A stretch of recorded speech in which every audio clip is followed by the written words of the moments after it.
Father God,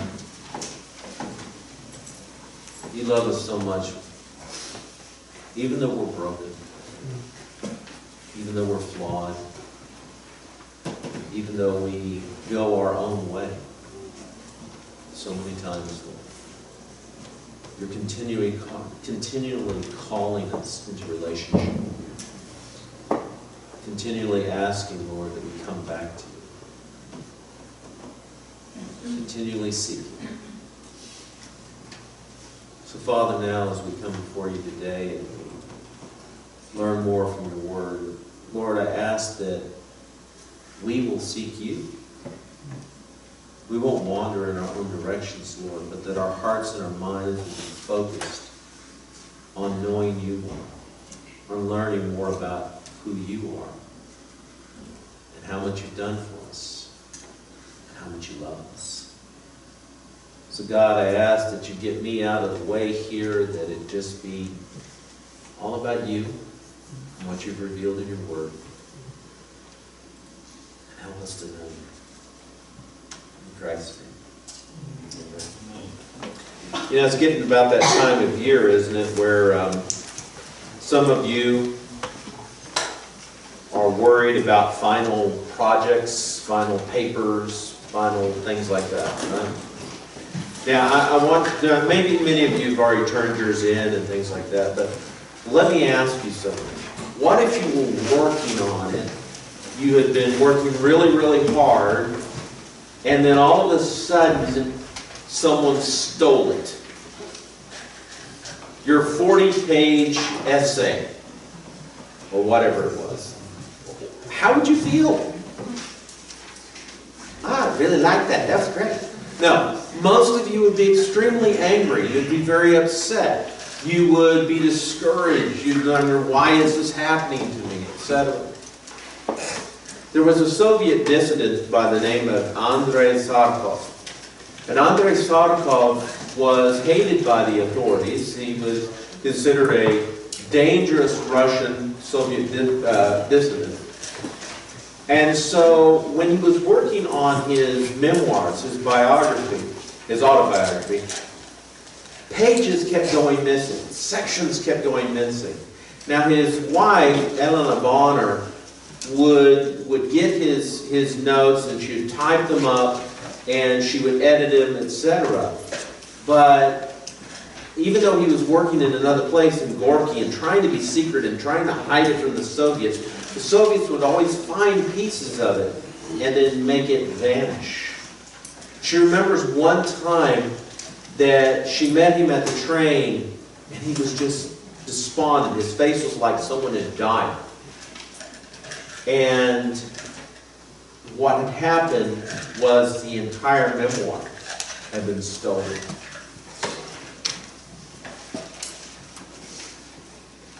But then, like he had always done, he began to write it again.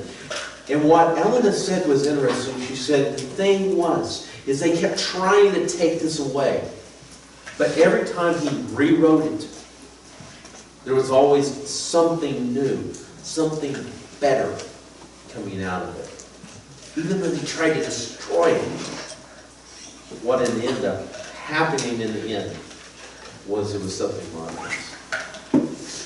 And that's kind of reminiscent of our memory verse today. Genesis 50:20 says this. It says, "You intended to harm me, but God intended it for good to accomplish what is now being done, the saving of many lives." And now I have a quiz for you. This quiz is only for those here under 30. Sorry, guys. For those under 30 in the room, who can tell me, one, in that Bible passage, who the speaker is and who he's talking to? I'm sorry, who? Raise your hand if you know. Wesley? Paul? No. Paul. Who? Joseph. Joseph. Who's he speaking to? His brothers. Joseph. He's speaking to his brothers. Now, what's that all about? Well, if you know about the story of Joseph And we were talking about this actually on Tuesday, our Bible study. Joseph was sold into slavery by his brothers, right? Now, can you imagine that? Can you imagine the emotions, the betrayal, that sense of, my own brothers are throwing me into a pit, they're not letting me out, and then when they do let me out, they sell me. They sell me. Can you imagine what was going through his mind as he's being led away? And his brothers are counting their money. Talk about a dysfunctional family. The feelings that must... And then, not only to get there, but eventually to land in prison. What despondency, what pain, what suffering. But think, even in all of that, even in the selling, even in the prison, even in the terrible times that Joseph was going through, God had a plan. God had a plan. God has plans in our lives, even if they are unseen. God has plans when we're going through pain, when we're suffering, when life is hard for us, even if those plans are unseen by us. This sermon is called From Persecution to Praise. And that's because oftentimes in life, we can bow down under the persecution, and we can get so focused on the persecution and what's bad happening to us that we forget about the fact that God is working behind the scenes and that He can turn that horrible situation into something wonderful.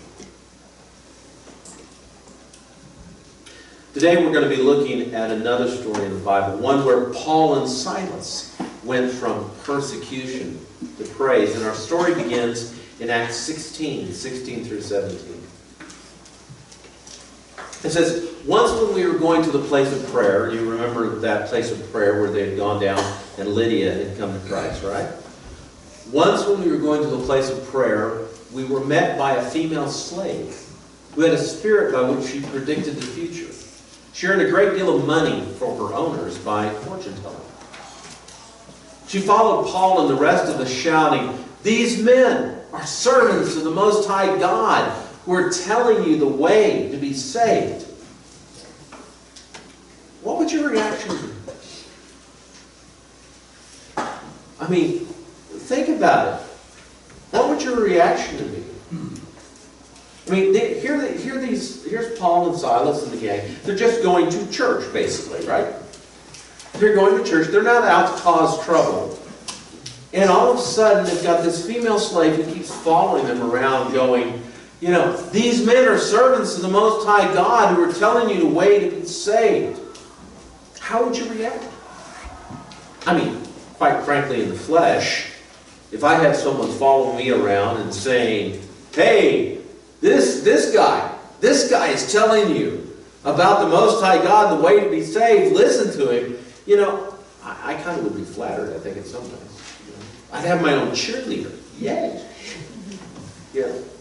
But this is not the right kind of cheerleader. This woman is possessed by an evil spirit. And this evil spirit is, though it sounds maybe is good, you don't trust evil spirits. They don't help us. And all of this is going on, this distraction. You ever seen Lost in Space? You ever seen that show? It's on Netflix now, and they've got the old version, right? But there's this robot, and his most iconic line is, "Danger, Will Robinson." This is a danger Paul Silas moment, okay? Because this is not good that this person is following them around, because the enemy never ever helps us.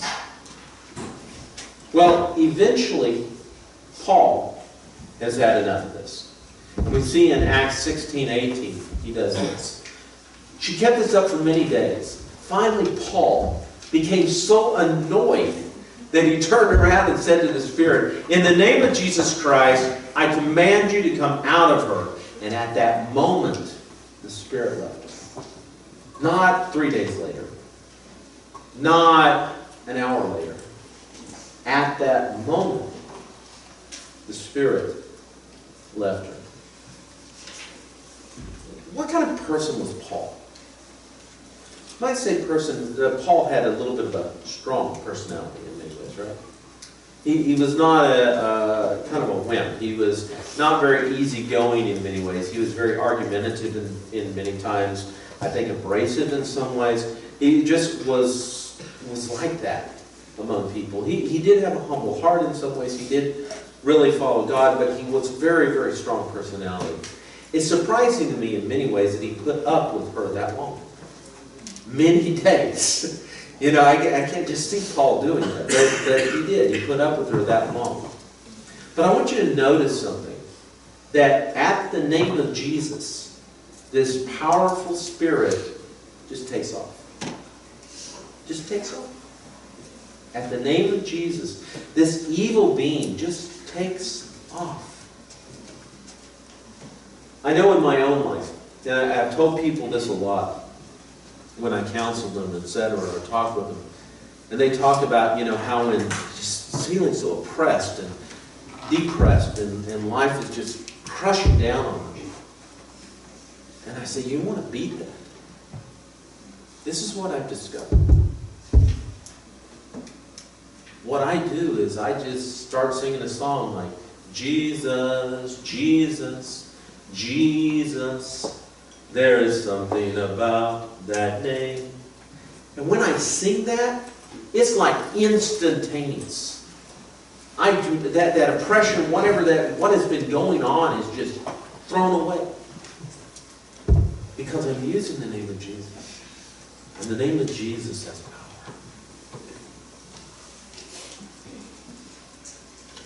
The occult world is powerful. But it's no match for God. Several years ago, there was this young girl by the name of, not young, she was a high school girl by the name of Jody Brogan. She was a PK, in other words, she was a pastor's kid. But she was going down a dark road. She was struggling to find faith. She was questioning whether or not all of this she had grown up hearing in church was really real. But by 18, as a graduating senior, she finally found her own path. She finally discovered that Christ was real, that Christ was powerful, that Christ loved her. But she shocked her dad by saying, Dad, I don't think I want to go to college right now. Instead, I feel God is calling me to go on a 1-year mission trip to Haiti, medical mission. And her father was like, oh, okay. The parents in the room, I mean, how, you plan for your child to go to college, and then all of a sudden they say, I'm not going to go right now. There's that disconcerting feeling. And she's going someplace like Haiti, which at that time, 2002, the AIDS was just crazy. Haiti is controlled in many ways by the voodoo religion. I mean, there's just a lot of darkness there. And this 18-year-old girl is saying, I just want to go for a year, and I want to go here. And so he surrendered to that. He said, yeah, we're going to help you. This is God's call. We're going to make it happen. And so she went. But it was tough. And he got an email from her. The first email that he received back from her, and she told this story. She said that she got called out one night to go help deliver a baby. Not that it was anything that, she was really qualified for, but she was the only one there. And she had assisted in a delivery before, but she'd never done anything on her own. And they're calling her to go out and help deliver this baby. And she goes into this hut, and it's really, really dark. And there is this naked woman, very obviously pregnant, thrashing around and screaming on the floor. Well, she has a flashlight, She gets down there, and of course she's praying. It's like, here I go, to help this woman. But as she's beginning to help the woman, into the hut comes a voodoo lady. And she is decked out in the blue and the red and the chanting. And she's going back and forth. And she's anointing the woman's head and her belly with a salve and trying to cast this kind of spell or something. And then she stops and she gets at the head of the woman and she just glares at this girl. Like she's trying to see a hole through her, burn a hole through her. What would you do? Well, Jody keeps working and trying to deliver the baby. And then she looks up at this woman. And she begins to sing, "Our God is an awesome God, He reigns." And a miracle happened. This woman, who didn't even speak English, just came totally unglued. And she grabbed her stuff and ran out of the hut. She couldn't even be in the presence of the song, praising God. Amen. And Jody wrote, she said, she knew at that moment that that child would be born with the blessing of God and not the curses.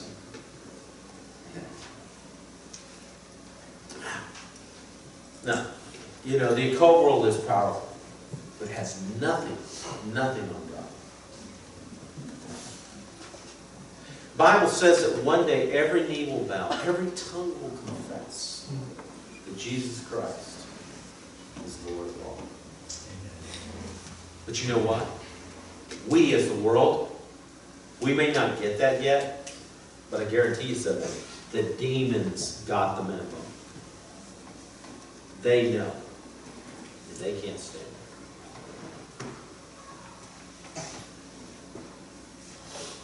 So, Paul has had enough. He, in the name of Jesus, casts the spirit out. But not everyone's going to be thrilled with this, right? Look at Acts 16, 19 through 21.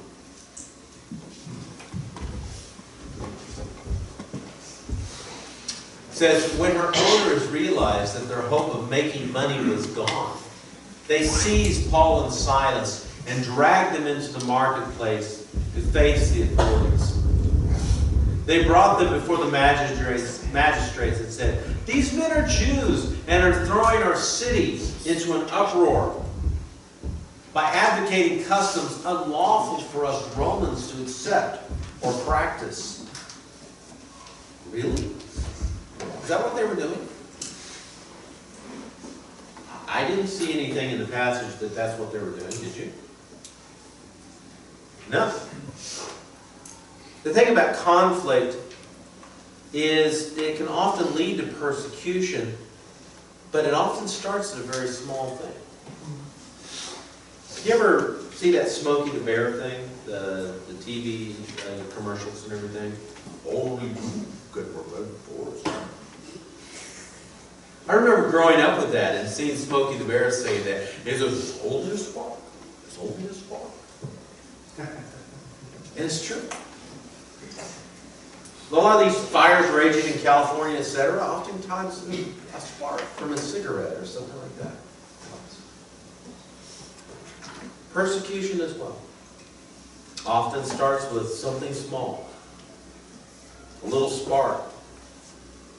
I told you the story about José Dilson da Silva and how he was in prison in Senegal. He's a friend of mine. And how God used him there and got him out of prison and all of that kind of stuff. But I never told you really, I think, the spark. You see, they had this Talibé center. Talibés were like these street kids, disciples. And they had a center where they could come in and they would help them, etc., etc. But one time, one of the fathers of these children was talking to his son, who he had just let roam around the streets. And his son said that he didn't want to be a Muslim anymore. That he had decided to come to Christ. Well, the father was enraged. Just like, what? You know, where'd you hear about this Christ? Well, I've been going to this center. And so all of a sudden, he stirs up the authorities. They come and arrest him, and they start accusing them of kidnapping and child trafficking, which was not at all what was happening. But that was the spark that started a 3-year process in jail of persecution and all of this, simply because some boy had decided that he wanted to follow Christ. And Paul and Silas breaking the law? No. But the truth is irrelevant when it comes to persecution. Emotions like fear and hatred tend to be the driving forces. And those emotions can be extremely powerful. Acts 16, 22 through 24 says this. The crowd joined in the attack against Paul and Silas, and the magistrates ordered them to be stripped and to be beaten with rods. After they'd been severely flogged, they were thrown into prison, and the jailer was commanded to guard them carefully. When he received these orders, he put them in the inner cell and fastened their feet in the stocks. All right, we'll try this one. I don't know why this fits today. All right, is this better? Okay. Now, what a terrible situation. Can you imagine? These guys are stripped. It's not, you know, please take off your clothes over here. These guys are stripped. They're beaten with rods. This is very public. It's probably right out in the square where people can see. Okay? Pain, humiliation. Beaten severely, then thrown into jail, into the inner part of the jail, put into stocks.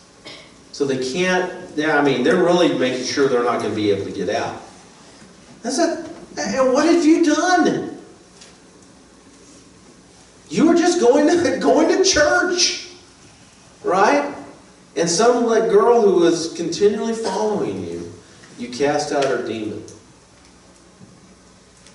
And then all of a sudden, you find yourself in this terrible, terrible predicament. And you might think, where was God? Where was God in this? Why is He not stepping in? Why is He not protecting His people? Where is God here? See, that's often the question that people ask when times get really tough. Where is God? April 19th, 1995, that was a big question here in Oklahoma City. Where was God? In fact, there's even a book that's written, Where Was God at 9:02 a.m.? Because at 9:02 a.m. on April 19th, 1995, Timothy McVeigh and Terry Nichols, who had been plotting this, set off a bomb that destroyed the Alfred R. Murrah building downtown here in Oklahoma City and killed lots and lots of people, including children.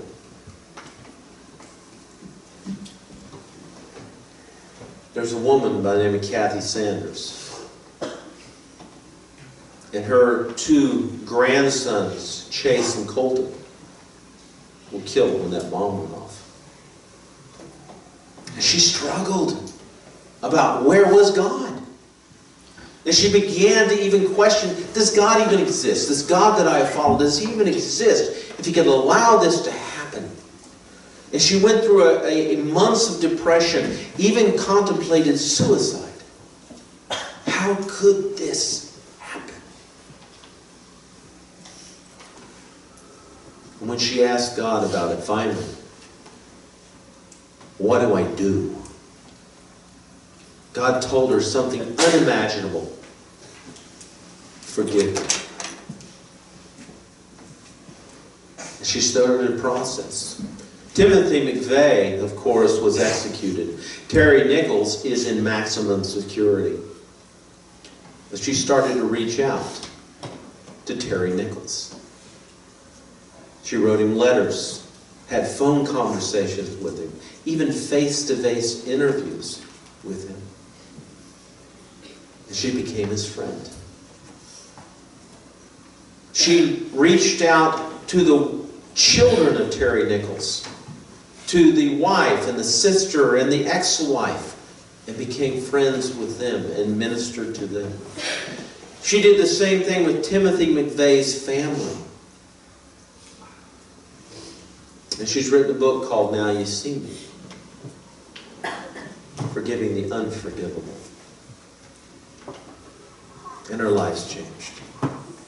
And she's found peace.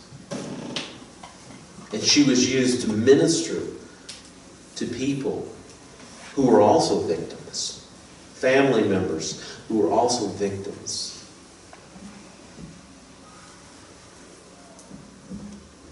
You know, C.S. Lewis was once asked, why do the righteous suffer? You know what his response was? Why not? They're the only ones that can take it. Why not? They're the only ones that can take it. What we need to understand is that even in the persecution, even in the hard times, even when we wonder, where are you, God? He's still there. He's not gone anywhere. And He's working within those situations. If we hang on, we often can see just what He's doing.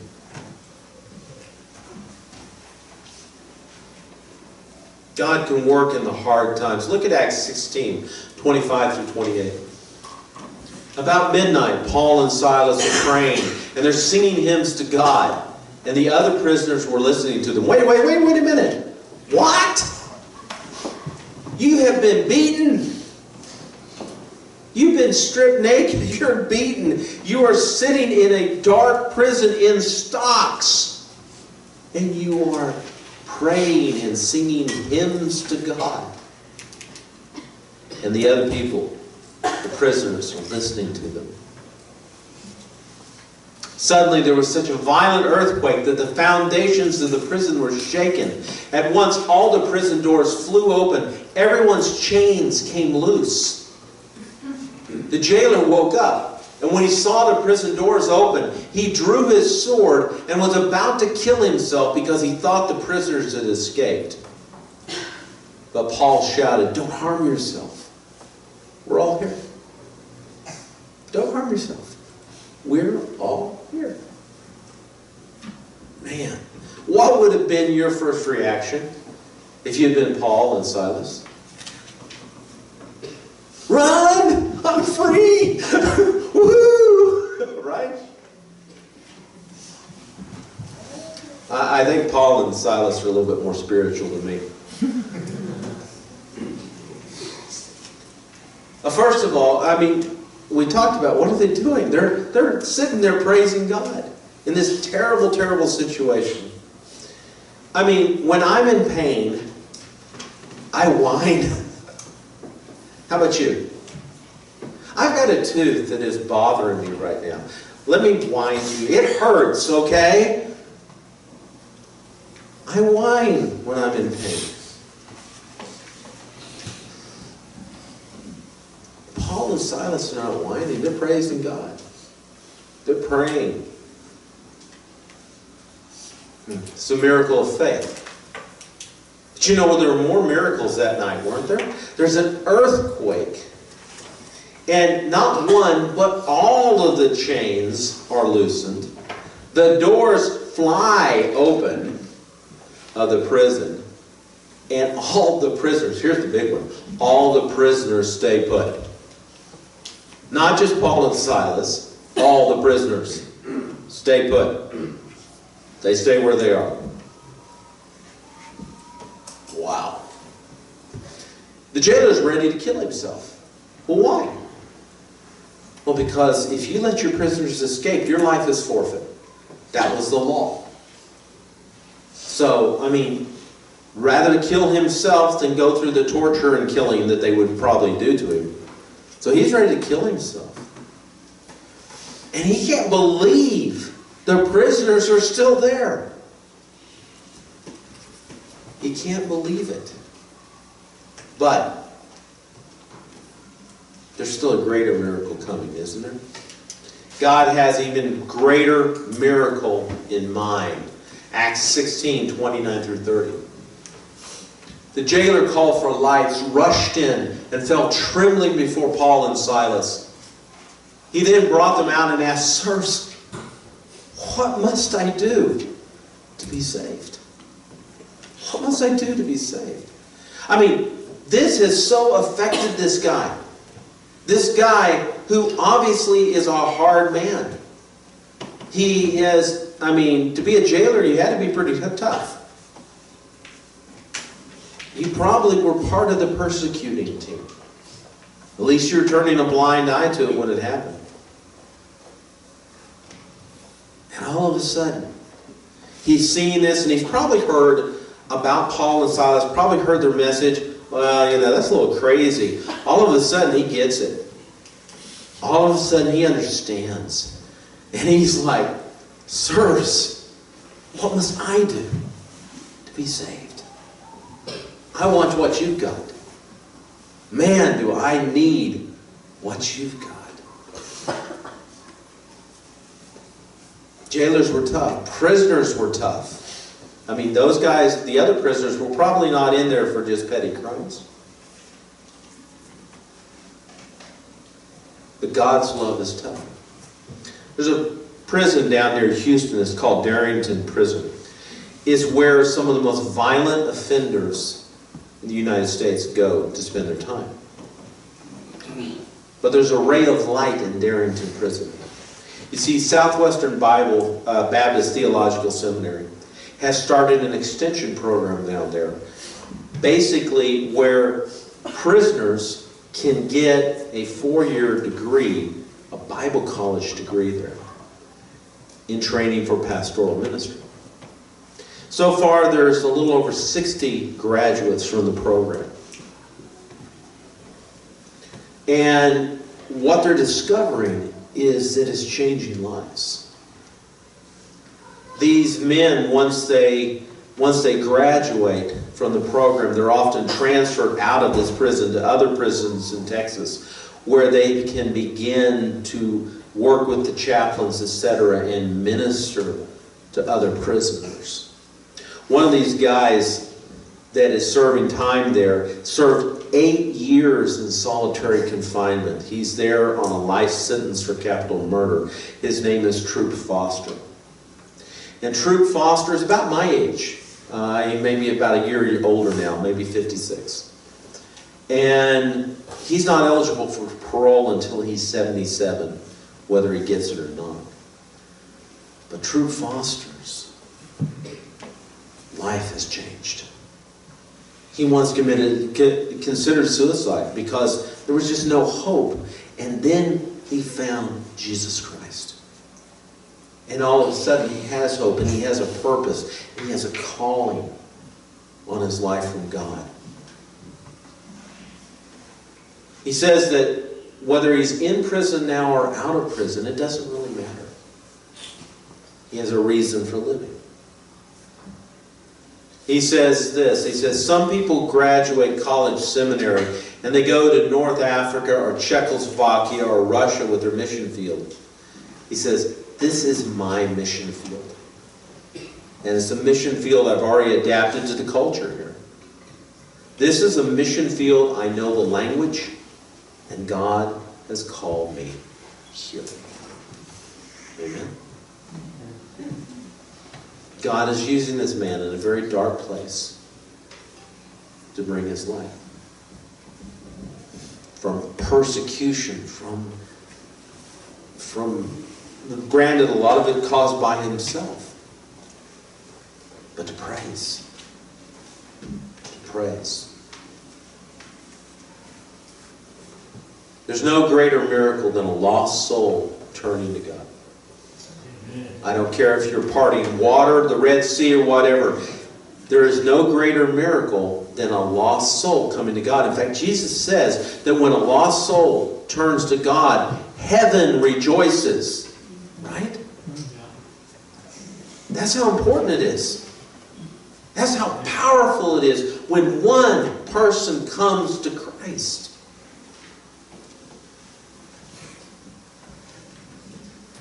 The jailer had come face to face with the power of God, and that brought him to his knees. And God kept adding to the miracle. Look at Acts 16, 31 through 34.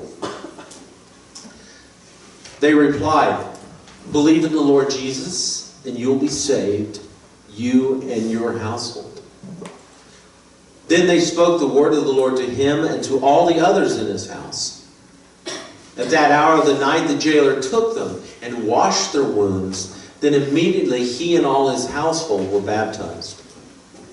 The jailer brought them into his house and set a meal before them. He was filled with joy because he'd come to believe in God, he and his whole household. Wow. The whole household. Just like with Lydia. Now, granted, there's a cultural element here. That when the leader of the household decided to change religions or whatever, the others oftentimes tended to follow. But you know what? It also says he was filled with joy because he had come to believe in God, he and his whole household. They had seen the change. They had to have. They had seen the change, what was coming over him. And because of that, they're transformed as well. They see this. But you know what? The jailer's taking huge risks here. Because he's fraternizing with the prisoners. You're not supposed to do this. You're not supposed to take them out. You're not supposed to wash their wounds. You're not supposed to give them a meal. This is not what you do with prisoners. But the jailer didn't care anymore. The jailer didn't care anymore. It's like, man, these guys have the word of life. This is far more important than my career. Right? Far more important than what the magistrates might do to me. Because I'm saved. I'm saved. Do you feel that passion about your own salvation? Do you realize, those of you who believe in God, just how special, just how blessed you are to be saved, to belong to Jesus Christ? It was a fantastic night. But then morning came. Acts 16, 35-37. When it was daylight, the magistrates sent their officers to the jailer with the order, "Release these men." The jailer told Paul, "The magistrates have ordered that you and Silas be released. Now you can leave. Go in peace." But Paul said to the officers, "Hey, they beat us publicly without a trial, even though we are Roman citizens, and threw us into prison. And now do they want to get rid of us quietly? No, let them come themselves and escort us out." Oh, Paul, are you just being stubborn? I mean, what would you do? Okay, bye. I'm gone, right? Now Paul's saying, I'm going to stay right here. I'm staying right here. You can't bring them here to me. Bring me here. Why is he doing this? If Paul and Silas, after having been publicly humiliated, had been basically going out quietly, what would have happened to the church? Oh yeah, you guys are followers, remember those two criminals that were here? No. This is a public move saying, hey, we're going out, and guess who's escorting us out, saying basically, oh, we're wrong, we're sorry. Right? This is helping the church survive here in Philippi. It's all about impressions. So in a dramatic turn of events, we see Acts 16, 38-40. The officers reported this to the magistrates, and when they heard that Paul and Silas were Roman citizens, they were alarmed. They came to appease them and escorted them from the prison, requesting them to leave the city. After Paul and Silas came out of the prison, they went to Lydia's house, where they met with the brothers and sisters and encouraged them. Then they left. Once again, going there, leaving an impression. Leaving an impression, encouraging them, and then following what the magistrates had asked. They left the city. Persecution and praise. Philippian church is started at this point. First church planted in Europe. And the only church in the New Testament, as far as I know, that we've been able to see, that is held up as a model to other churches. When the letter to the Corinthians, what is happening in the Philippian church is held up as a model to them. We may be persecuted in life. We may go through some terrible times. And if you hang with Christ, if you keep following Christ, I guarantee you probably will be. But you know what? Remember this. God's always there. And He's got a much greater plan than we can see. Let's pray. Father God, we just want to thank you for your word. We thank you for how you work with us. We thank you that no matter what's happening in our lives, you are always there. And you love us. And no matter in the darkest storms of night, you are the light.